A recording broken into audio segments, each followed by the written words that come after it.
Sugeng Sugeng Enjang ya pagi. Wadil Gumandil Gendewati dan Sel Pringsel. Bentar. Wadil Gumandil dan Sel Pringsel cucunya yang rasa perlu diganjal. Jadi yang wejangkan kali ini tentang Sang Kinasih atau Sang Kesatrio itu. Sang Kesatrio, Sang Kinasih yang nanti akan kamu damba-dambakan menjadi seorang yang adil dan bijaksana serta arif dan bijaksana. Seharusnya seorang satrio yang menjadi kinasih itu mampu mengendalikan kosmik,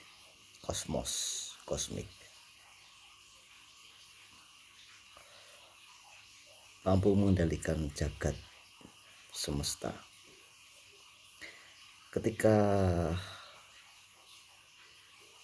beliau tidak bisa mengendalikan jagat semesta ini,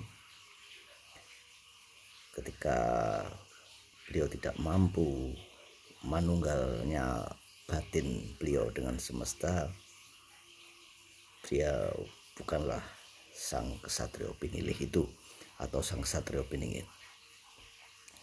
Jelas di sini yang katakan kepadamu untuk wejangan kali ini. Mungkin nanti yang sementara mengembala pedit nogo gini yang katakan, jika dalam sebuah sistem kekuasaan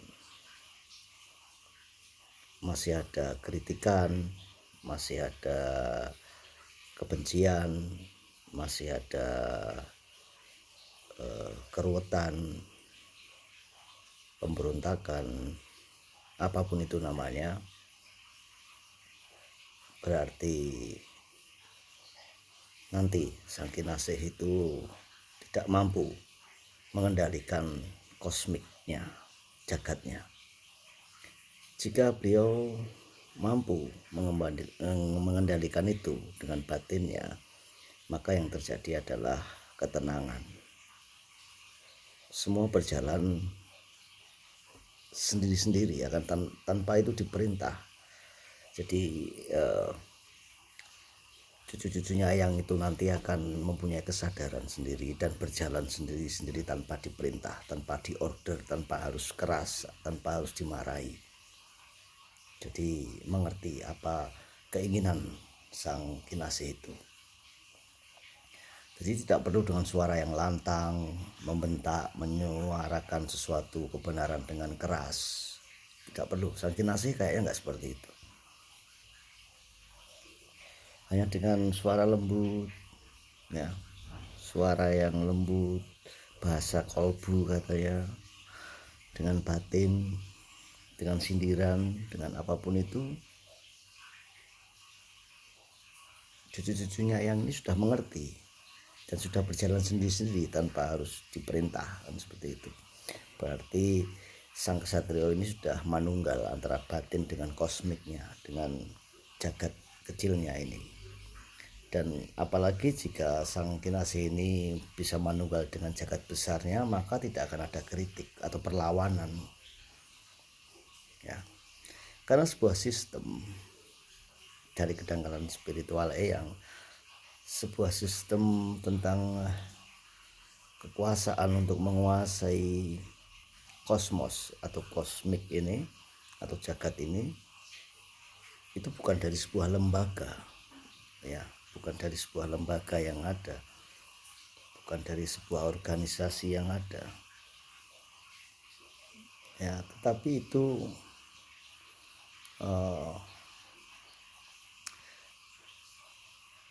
sebuah kekuasaan itu dari masyarakatnya, dari cucu-cucunya yang itu sendiri. Ya, sebenarnya sebuah kekuasaan itu dari situ, bukan dari sebuah lembaga yang mengatur ini tidak, tapi dari kekuasaan itu tercipta dari itu tadi. Nah,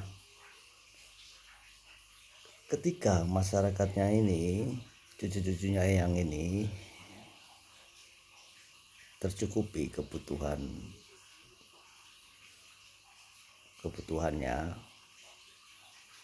maka kekuasaan itu akan tenang. Ya, kekuasaan itu akan menunggal dengan kosmiknya.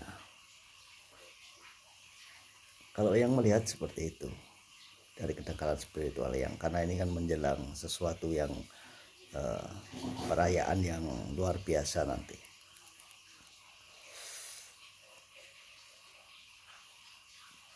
Ketika yang melihat kayak perkawinan ya, perkawinan politik kenarok apa itu zaman dulu itu ya, perkawinan politik namanya.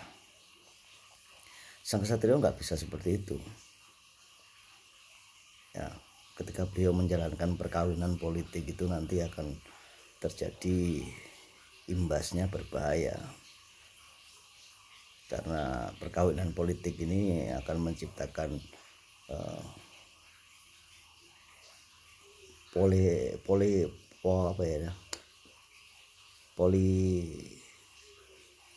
polarisasi ya, polarisasi ya, menjadi sebuah polarisasi sistem, polarisasi yang bias ya, kemana-mana yang nggak jelas ya. Jadi ketika masih ada perlawanan dan menjalankan sebuah perkawinan politik di mana sang ksatria itu menggunakan sistem itu, maka ceritanya berjilid-jilid seperti yang katakan, akan berjilid-jilid, akan nanti menambah masalah. Jadi kayaknya perkawinan politik ini nggak cocok ya, di Lebak Cawene yang nanti akan itu nggak cocok buat Bandel dan Gendewati serta Silpringsil, nggak cocok. Justru malah nanti sang ksatria ini nggak bisa sinkron batinnya dengan kosmiknya ya, kayaknya begitu dari kedangkalan spiritual yang sebelum yang menutup closing katanya Mas Putro, closing ya. Ya nggak tahu lah, ini pendapat ya, pendapat boleh di namanya aja juga pendapat, untuk mewejang cucunya yang Mandel Gendewati dan Silpringsil ini. Jadi yang melihat masih ada banyak kritikan, masih itu berarti belum menep, belum spiritualnya itu, spiritual batinnya nggak menep. Ketika spiritual batinnya menep itu kosmik juga menep gitu. Kosmosnya itu juga menep gitu.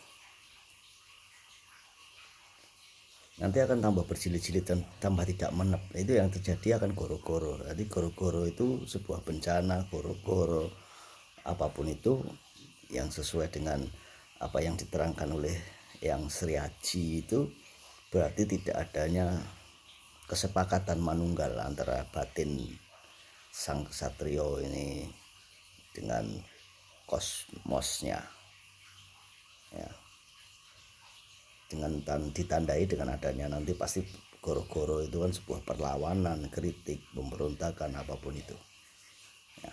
Kira-kira begitu dari Mandel Gendewati dan Silpringsil. Rahayu dari Timur Bengawan.